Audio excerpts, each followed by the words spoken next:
fire was detected 3 hours or so after it had started by a newspaper carrier who happened to be going past the house. Had their monitoring been in place, probably none of this would have happened, or would have been at an absolute minimum. Mom and Dad had discussed a fire escape route for themselves, but they'd never practiced it.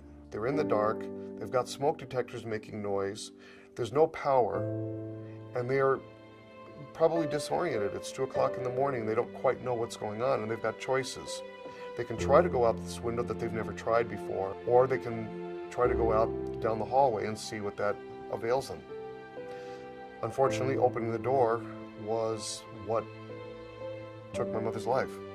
On the other side of that door was a wall of 1,500-degree air, completely saturated with soot, smoke, carbon monoxide, all the nasty stuff that nobody could survive.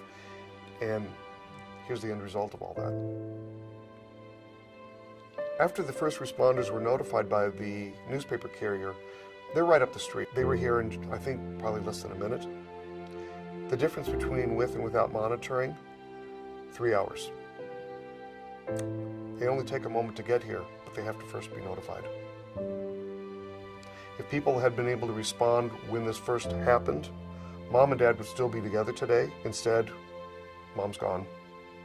And when I look at this, the dollar amount necessary to have had the monitoring in place versus the loss that we see around us and the loss that we feel in our hearts and in our lives, Mom's not here anymore. How do you put a price tag on that? How do you put a value on that? There's smoke detectors that went off here, and then they overheated and melted and died. Had they been monitored, I think my mom would be here to talk about this. And if we can help somebody else avoid what we're feeling and what we're dealing with right now, then we've gotten our job done. We've gotten the message out there the way people need to hear about it. It's as simple as that.